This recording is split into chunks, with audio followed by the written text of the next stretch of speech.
Politicians are good at making promises. Strong, reliable protections for our consumers. Our nation has made a promise to America's seniors. But don't the central planners see the unintended consequences of their laws? Like cash for clunkers. Does this make sense? Sure, it'll stimulate the auto business. Stimulate, stimulate, stimulate. $9.50. Politicians often say, we need a higher minimum wage. It's a fairness issue. But it would kill her job. I think I was making a good amount of money. Empower women. Title IX was meant to create equality. What it ends up doing is lessening the opportunities for men. We don't need you lawyer tyrants. The politicians' laws let protesters bully banks into giving risky loans. Isn't that kind of like extortion? It's the law. The politicians promise new stadiums will create jobs. Dear guy! But do they? It's handing money from your right hand to your left and declaring I'm rich. Do you have someplace else to go? Did you know that government wants you in the alpaca business? And in a house you can't afford? Honey, there's $8,000 in here. And what's the dumbest boondoggle? Ethanol? Has been a case study in the law of unintended consequences. You're a parasite feeding off the taxpayer. Maybe the biggest boondoggle is Health care for all. tonight, my top 10 list of politicians' good intentions gone wrong. And now, reporting from our nation's capital, John Stossel. The politicians always say they'll fix things, but their laws have unintended consequences. Let's count them down. We begin with promise number 10. Government can and should help the car makers. How? I know. Let's destroy some cars. Does this make sense? Sure, it'll stimulate the auto business. That was the idea behind cash for clunkers. Cash for clunkers, we'll pass cash for clunkers. Democrats and some Republicans voted for it. We're thrilled to be a part of jump-starting the economy. For 2 months last summer, the administration paid people $3,000 if they'd have their older car crushed and buy a new one. They say that stimulated the economy. That program was good for automakers, it was good for consumers. Good for the suppliers. It is good for workers. Gee, I guess I should destroy more stuff. Cash for clunkers may be the dumbest policy ever. The Cato Institute's David Bowes and Edmunds.com CEO Jeremy Anwyl are among many who point out the increase in cars sold during the Cash for Clunker month simply stole sales from months before and after. What's missing is that most of the cars that were sold under the program would have been sold anyway. Well, it was successful. Progressives like Christian Dorsey of the Economic Policy Institute point out that Cash for Clunkers did increase car sales. So that just steals it from future years. Well, it does to a certain degree. That's what stimulus in some ways is all about. To get free money to get a new car. Of course, there were the usual government screw-ups. Federal government can't process a simple rebate. Then Cash for Clunkers ran out of money. The Department of Transportation telling lawmakers that they may need to suspend the program. Instead, Congress just appropriated more of your money. We are not discontinuing the program. And more cars were destroyed. More success. How far can I carry this principle? The guitar business is struggling. I know what to do. Let's destroy some guitars. The economy's struggling. Sales are down. We need to stimulate the economy. This'll do it. If I destroy some things, then they'll have to make new ones. That'll create jobs. Stimulate, stimulate, stimulate. Why is it good to destroy usable stuff? Well, yes, cars that were taken off the road were still drivable, but at the same time, they're not leading America forward. You look at a couple of cars like this that you would never think these are going to be cash for clunker cars. You know, I hate to crush some of them. Some of them are better than what I drive sometimes. Yet the politicians still say this was a good idea. Breathing life back into the automobile sector of the American economy. So if destroying cars is good for the auto business, wonder how much wealth I could create if I could just cause an earthquake. This is a Fox News alert. A strong earthquake has rocked Haiti. It seems crazy to imagine a disaster like this could help an economy, but some people think it can. I think that this can be an opportunity for a real boom economy in Haiti. She thinks that because she can see the jobs created for cleanup workers and building new buildings. You okay? Likewise, after September 11th, Paul Krugman said the attack could do some economic good. Rebuilding will increase business spending. People think that because they can see the rebuilding, just as they can see the extra car sales of cash for clunkers. You can see the people going in to buy cars because the government is subsidizing the purchase of cars. What you can't see is what people would have bought if the government wasn't subsidizing the purchase of cars. Maybe they would have bought computers. Maybe they would have added a room onto their house. Maybe they would have put the money in their savings account to save for college. It's very hard to see what isn't done. And there were other unintended consequences. The Cash for Clunkers program may hurt you if you want to buy a used car. Used car prices went up an average $1,800 because used cars that would have been sold were crushed. Those of you who hoped for a bargain on a used car, too bad. And one more unintended consequence. Charities that rely on used car donations were hurt. The phone stopped ringing. We've gotten like 2 cars donated in the last 2 weeks. Yeah, it's tough. So we raised the price of used cars. We reduced the number of cars given to charity. We barely affected the environment, and we spent several $billion on it. It was more successful than we ever imagined. Why doesn't the government just butt out? You can't create a program that's going to make everybody happy. There are always going to be trade-offs. And I think the larger goals of Cash for Clunkers were honorable, and some of the trade-offs I can live with. He can live with that. But can taxpayers? On to promise number 9. Congress must guarantee Americans a living wage. It's only fair. Protesters and politicians agree. Wages should be higher. It's a fairness issue. For years, America's minimum wage was $5.15 an hour. Last year, Congress raised it to $7.25. 14 states have gone further. Washington State, for example, guarantees workers $8.55 an hour. Progressives say it should be higher.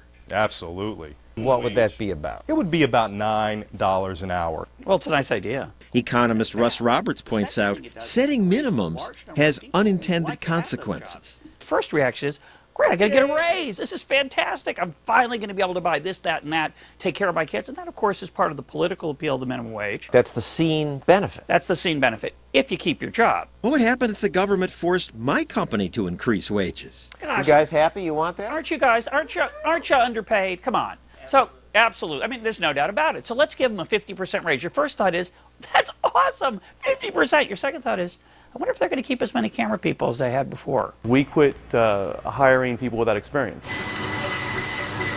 Merv Christ runs the Prime Cut, a combination meat counter and bar in Bakersfield, California. Minimum wage jobs are an entry-level job to get someone some experience to do something. You raise that high enough, you cut those people out of the market completely. When California's minimum wage rose to $8 an hour, he stopped hiring new people. Low-wage jobs used to be a way for kids and the unskilled to get into the labor force, to prove themselves. Most every gas station used to offer free window cleaning. Not anymore. The construction industry used to be a place teens could get a foot in the door, learn the discipline of regular work.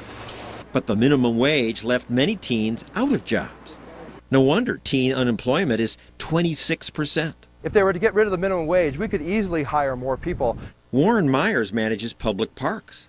When the minimum wage went up, he replaced workers with machines. We're trying them out now, trying out various automatic gate solutions. I much prefer having a person because that person can be friendly and provide a smile, and they can provide information about the park, and they can answer questions and where are the bathrooms. But with the higher minimum wage, he switched to automated ticket machines. Fewer people, more unemployment. In fact, unemployment has risen more in states that raised their minimum wage. What would happen if we threw out the minimum wage? Oh my goodness. What that leaves is an employer in the catbird seat to drive that wage as low as possible. But wait a second. These businesses would like to pay their employees as little as possible, but they must pay more than minimum wage, because good workers have choices. At this bowling alley restaurant, most workers make more than the minimum, but they didn't start there. I was minimum wage as dishwasher, which was like $3.75, $4 somewhere. It's been a while back. Now he makes $10 an hour. Why is it that only 5% or less than the American workforce earns the minimum wage? The other 95, 97% that earn more, why are they being paid so much? Is it because their employers just feel guilty paying them less? No, it's because employers have to pay them extra to keep good workers. Kelsey started working here when she was just 13. For being only 13, I think I was making a good amount of money, so minimum wage was fine. Now Kelsey makes as much as $20 an hour. If you work hard, you can make more. It's just, you have to prove yourself. But had the minimum wage been what Senator Kennedy wanted, Increasing the minimum wage to $9.50 an hour. Kelsey may have never had that chance. Her job might have disappeared. Some business at the margin says, I can make money paying people $6 an hour. I can't make it paying them $7.25. I won't expand. If the cost of expanding workers is too much for you to absorb, then you probably don't have the best business model going. Whoa, that's harsh. Then you deserve to fail? How does that help workers? What could be more cruel than to raise your wage artificially and now you have no wage? Higher unemployment thanks to government's good intentions. If you work, you should not live in poverty.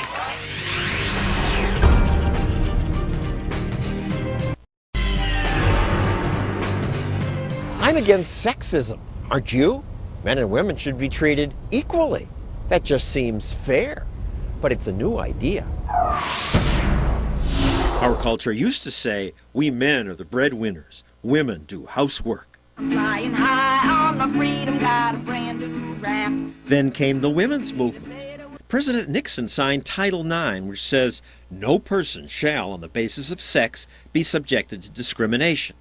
Government can create equality. Empower. Empower. Empower women. Vice President Biden says Title IX changed civilization. We made a significant advance in civilization. Title IX did that? No. By the time Title IX passed in 1972, life had already changed. 3 years before, when I graduated college, my college didn't even admit women. But by the time Title IX passed, it was already co-ed. And today there are more women in college than men. Parents demand soccer leagues for their girls, and they get them because institutions respond to consumer demand. But that's not good enough, say the Title IX lawyers. The Women's Sports Foundation has conducted industry... The Women's Sports Foundation is led by athletes like law professor Nancy Hogshead McCarr. McCarr won Olympic gold medals in swimming and a college scholarship only, she says, because of Title IX. Duke University would not have given me that scholarship had it not been for that statute. Maybe back then you needed to force it. But now colleges want to appeal to women. Every day I'm on the phone with people who are having a hard time with their athletic programs. Under Title IX, athletic participation is supposed to be sex proportionate. So if 50% of the students are women, 50% of the athletes better be women, or a school may get sued. So schools protect themselves by cutting boys' teams. The mat was yanked out from underwater last summer when the university cut the wrestling program over Title IX. JMU no longer has a swim team. It's one of 10 teams the school is cutting. The USA Rugby Collegiate Champions. Cal Berkeley were national rugby champions last year. But this year, the school told them they are no longer a varsity sport. Today, the university gathered student athletes together to announce the news. Pretty much all were in shock. Give us something. Coach Jack Clark says it's all about Title IX. We have 60 males. We've ended up, demoted out of intercollegiate athletics because of male headcount. If you're trying to even out the number of men and women, a team with 60 players is a fat target, even if they're national champions. Right now, we have 4 players on the national team. 12 All-Americans last year. The school told them the team was cut to save money, but get this team is self-sufficient. They raise enough money to pay for themselves. They even offered to help pay for some women's teams. Proposed helping to fund women's lacrosse and women's gymnastics. But that wasn't enough. All right, yeah, much better. That's something that also shocked Cal's gymnastics coach. I asked the athletic director if I handed her a check right now for millions of dollars, would we be reinstated, and she just said no. No? Why? Because under Title IX, even if the athletes raise their own money and pay for a team themselves, it doesn't matter. The head counts must be even. I think we get the short end of the stick. These schools are competing for students. If there's demand, they'll give it to them. When the culture changed, 1 million girls' soccer teams appeared. It'll happen if there's demand. We don't need you lawyer tyrants. Any way that you can measure it, women are behind. Men and women are different. Well, no, really. They may have different interests in different sports. They may want to play. They're equally interested in sports. Girls are more likely to work on the yearbook. Boys want to smash into each other. We are just different. So maybe boys do want to smash into each other and girls don't. But girls want to flip around on the floor and girls want to swim back and forth. When Title IX was passed, men's gymnastics had more than 100 Division I teams. Yeah. Today there are just 17. 16 after Cal finishes its last season. That'll have a huge impact on the success of the USA program. McNeil, who's now training for the Olympics, says Title IX will kill the U.S. Olympic program. Men's gymnastics programs can have a max of 6.3 scholarships. Women can have 12. Women do 4 events, men do 6 events. How can any person look at that and say, yeah, that's fair? It isn't fair. It's just one of many unintended consequences of Title IX. It tries to create equal opportunities for men and women. What it ends up doing is lessening the opportunities for men.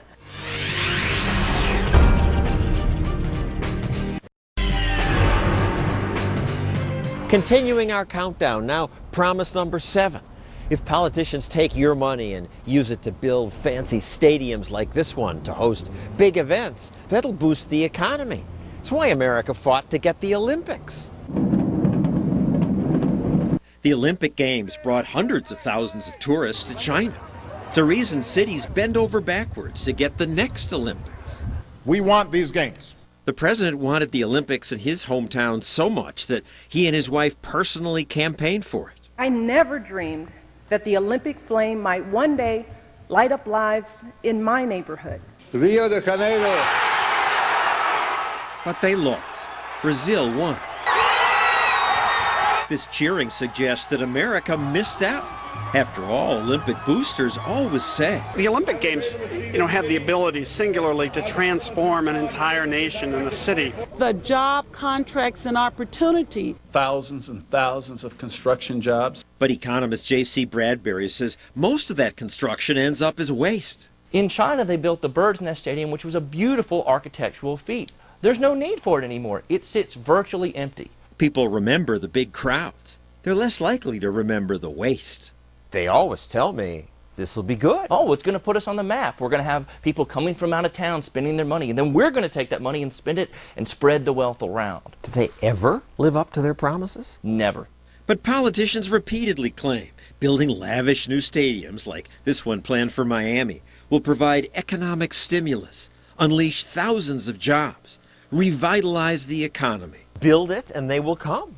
Always it sounds good, and the prognosticators are always predicting this is going to be hundreds of millions of dollars in benefits. The only problem is when economists go back and look at what actually happened, the benefits aren't there. One reason is that stadiums are not in use most of the year. Baseball teams have only 81 home games. Basketball teams just 41. Football just 8. But they do other things in those stadiums. Oh, yeah, you want to say maybe there are a few concerts, there are a few festivals here and there. Again, okay, let's say you're having 100 events there. Still, that's basically a third of the year you're only having it open. Yes, on game days, stadiums do provide jobs for people like ushers and stadium food vendors. Hey, beer guy!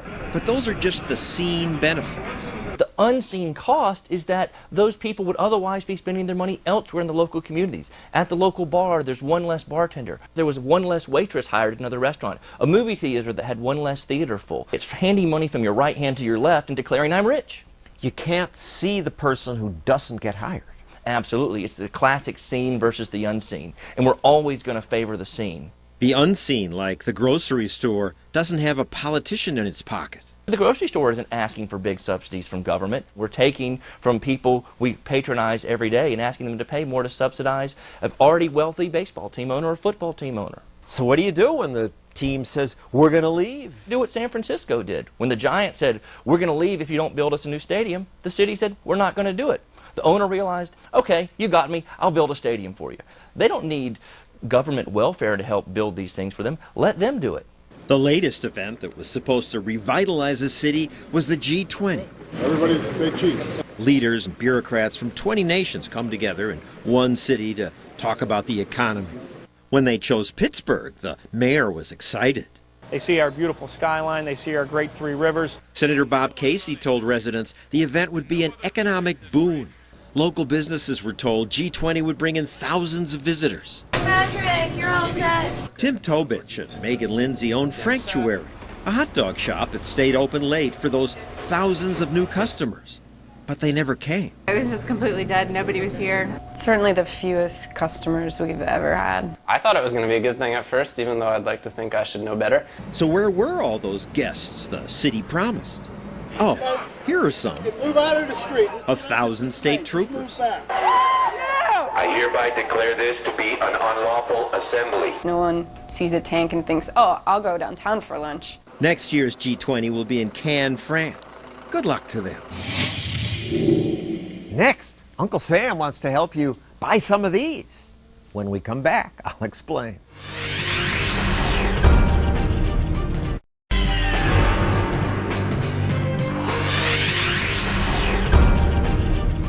Want to get rich? Uncle Sam will give you a break on one of these. That's politicians' promise gone wrong number 6. We have got to support and strengthen family-based agriculture. Supporting family-based agriculture is the good intention. And America is sure doing that. Ready, big man? Come on. In New Jersey, the most densely populated state, Rose Mogerman raises alpacas. I'll be honest, the reason I got in, I was looking for a tax shelter. So was this woman. The tax benefits are great. There are so many tax benefits for livestock breeding, and alpacas are relatively easy to raise, that one website even advertises, have Uncle Sam help you buy your alpacas. Have Uncle Sam help buy your alpacas. So who ends up paying for your alpacas? Uncle Sam. Lots of people are getting in on it. I had tractors and stuff that I always played with, but I could never write it off. But after purchasing the alpacas, all my toys all of a sudden became tax write-offs. The Alpaca Breeders Association asked its members, on a scale of 1 to 10, what motivated you to buy? More than half rated tax benefits a 10. We got into it for the tax reasons. They may call themselves farmers, but they sound like accountants. Take a Section 179 deduction. Depreciated over 5 to 7 years. There's something called CAUV. Alpacas are also valued for their fleece. Excellent gray fleece. But selling fleece doesn't explain the growth in alpaca raising. 25 years ago, there were 150 in America.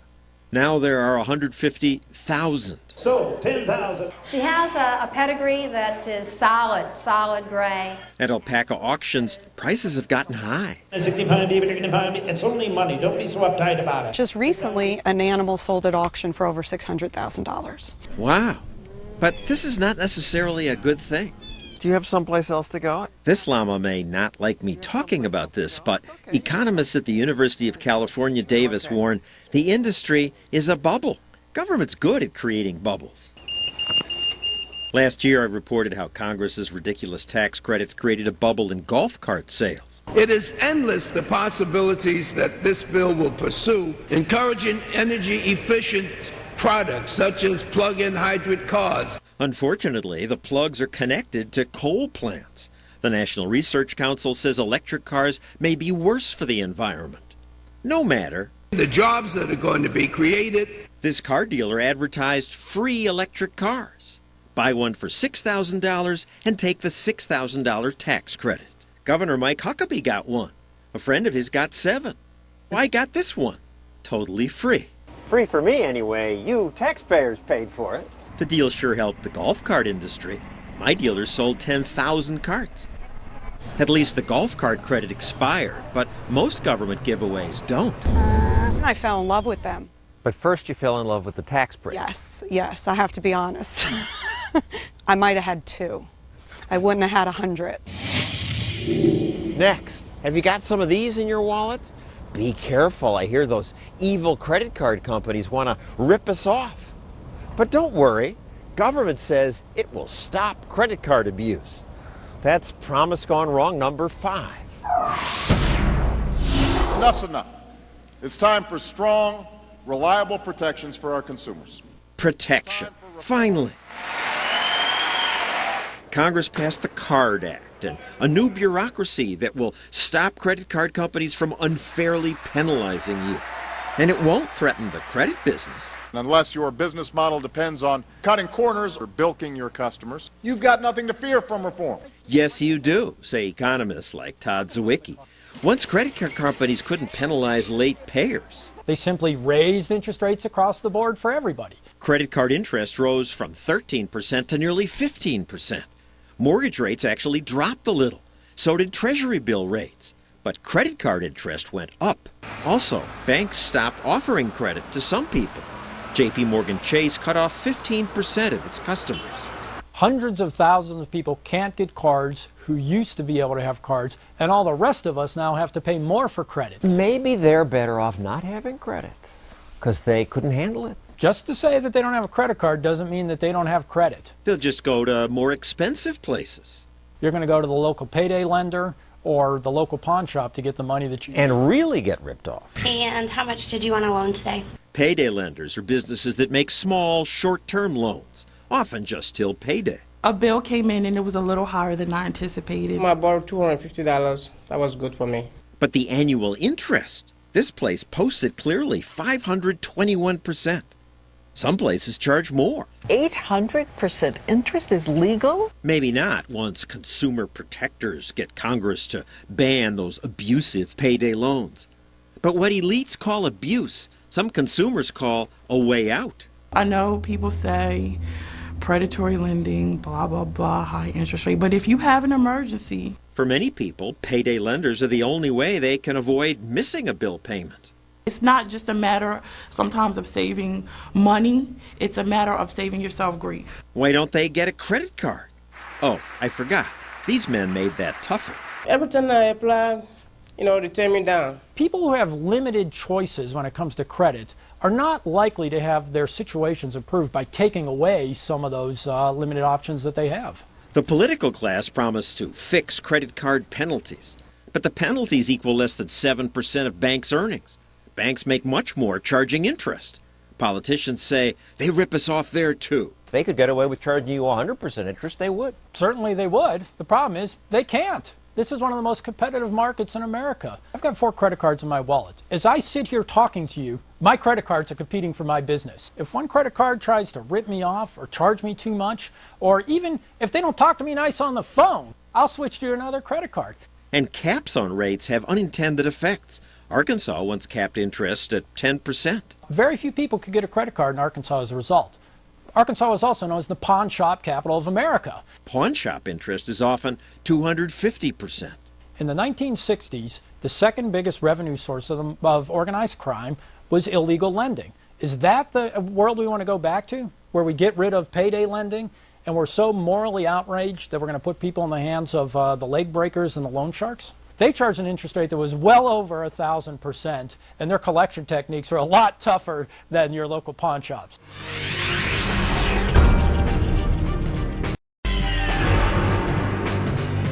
Now, promise gone wrong number 4. Government will give everyone health insurance, but for less money. That was a big one. This was the triumphant signing ceremony. And then they gave the speaker a birthday celebration. Look at the big smiles. They were thrilled that their Affordable Care Act would give insurance to many more people for less money. Can you imagine a more important birthday privilege than to be signing health care for all Americans? Speaker Pelosi wouldn't talk to us about health care, nor would anyone from the administration. They told us to talk to Ron Pollock of Families USA, a group that fought for Obamacare. Giving people all these things, doesn't that create some unintended consequences, some bad stuff? I don't think it creates bad stuff. It means that people can get preventive care. No unintended consequences coming up now? No, I don't believe that for a moment. But I keep hearing about problems. What we've got is rising premiums. We've got people being dropped from their health insurance plans. We've got health insurance companies fleeing the market. The president told us, if you like your health care plan, you'll be able to keep your health care plan. Let me repeat that. If you like your plan, you'll be able to keep it. But Principal Financial has completely left the health insurance market. Their 1 million customers will have to find insurance elsewhere. Also, 3 insurance companies are dropping standalone child policies. WellPoint, Humana, Cigna have gotten out of the child-only business.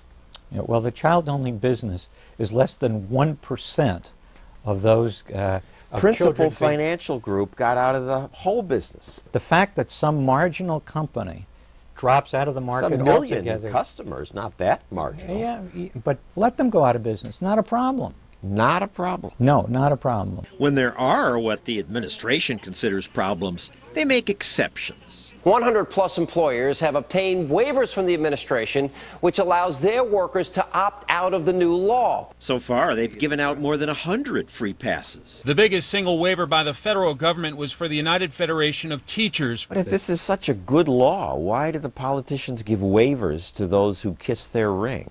No, Sounds like first of all, cronyism. The administration is taking a look at individual circumstances where a major change needs to be made by 2014. And more than 100 already? A third of them to unions in New York City? You know, it sounds like a scam. Well, I think that's a misinterpretation of what is happening. And then there's the cost problem. My proposal would bring down the cost of health care. Not so far. Prices are up. Facing rate increases of 1 to 9%. Obamacare is just faith-based policy making. This idea that we can give people all sorts of benefits and there aren't going to be any costs. Of course, maybe the problems were not unintended. Maybe Obamacare's supporters meant to kill off private insurance companies and leave us with government-run health insurance. But if that was their intent, there was still one unintended consequence. The Republicans have gained control of the House of Representatives. Next, politicians' promise number 3. They're going to solve our energy problem. You know, we're running out of this, or we buy too much of it from Arab sheiks. Their solution, take your money and give it to Americans who make ethanol. Renewable, homegrown fuels. Ethanol subsidies bring both parties together. After all, Americans can grow it and create a nation that is stronger, cleaner, and more secure. One that protects our national security, safeguards our environment, and promotes economic growth. Ethanol. Now is the time. No, it's not. Corn-based ethanol has been a case study in the law of unintended consequences. Oh my gosh, something I can agree with Senator McCain about.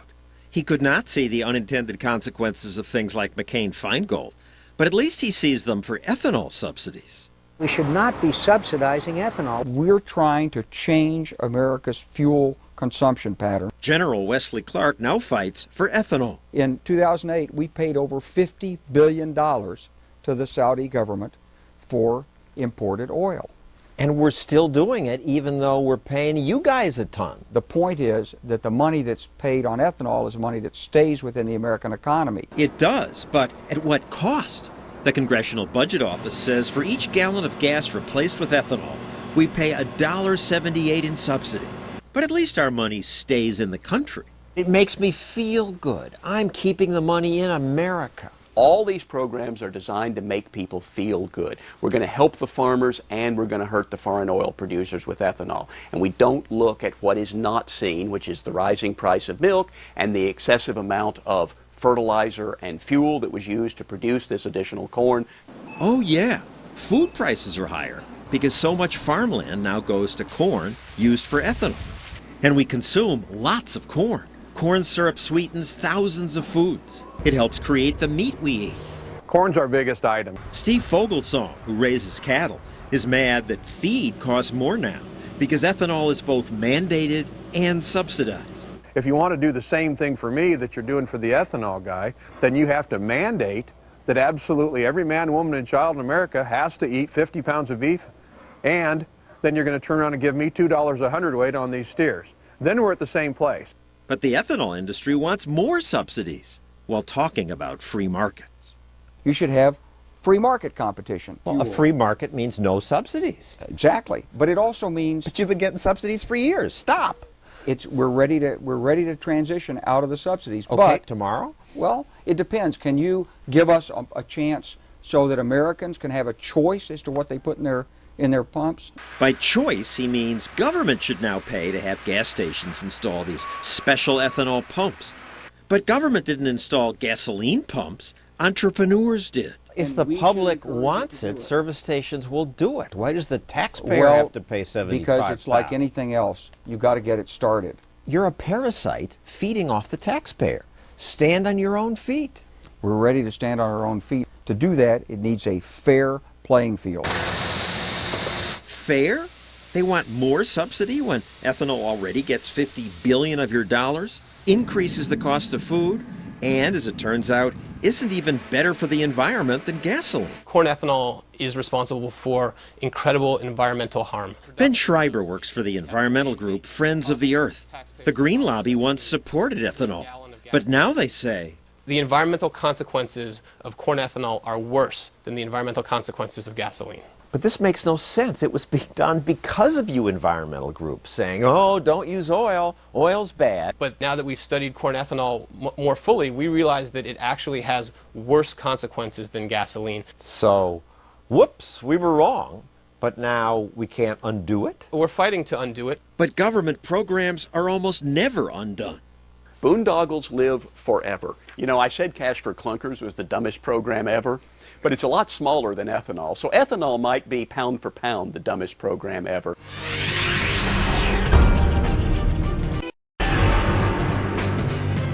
Promise gone wrong number 2. Government can increase home ownership. We want more people owning their own home.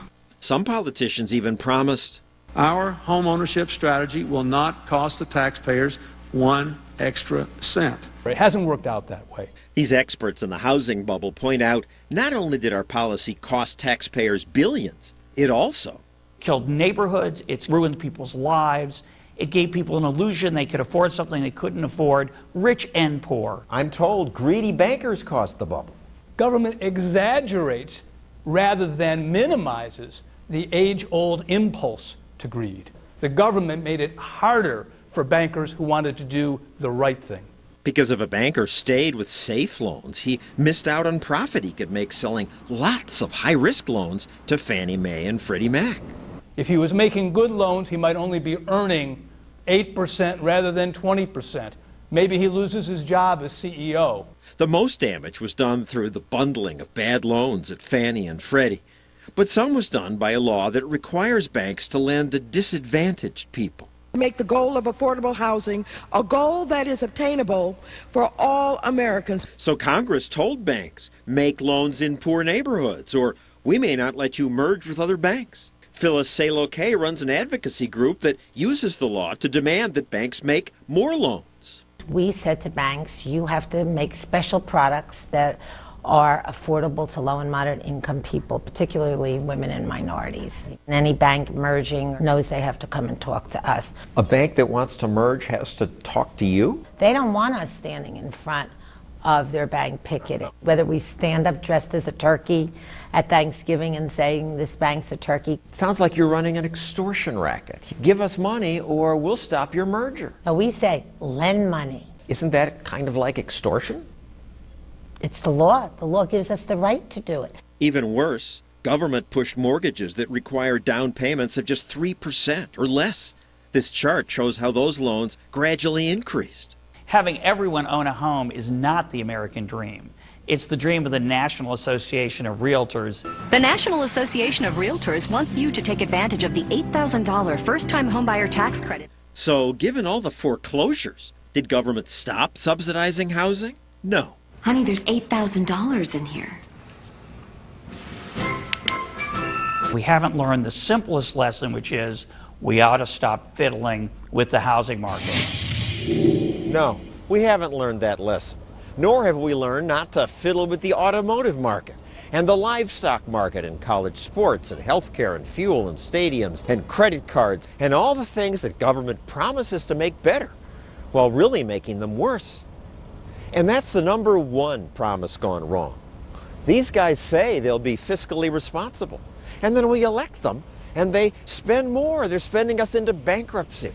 There must be 10,000 harmful programs, and yet they keep creating more. Why can't we cut them? Every one of those 10,000 programs has a lobbyist in Washington. And each lobbyist will spend big to preserve his program. They've got these TV commercials with the soft music and rugged farmers producing these products. And those lobbyists, they always know when the bill is up before Congress, and they send political contributions. They send people to Washington to lobby, but the rest of us don't do that. Look at the Tea Party. They say don't spend so much money, but they don't have signs out there saying stop the Cash for Clunkers program, stop the ethanol program, stop the Title IX subsidy program.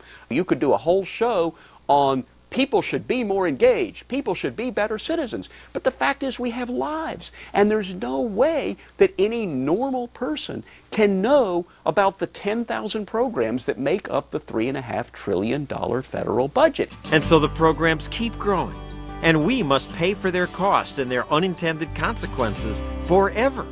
Unless there's a new wind blowing in America, a new attitude, a new expectation that maybe Washington should do less.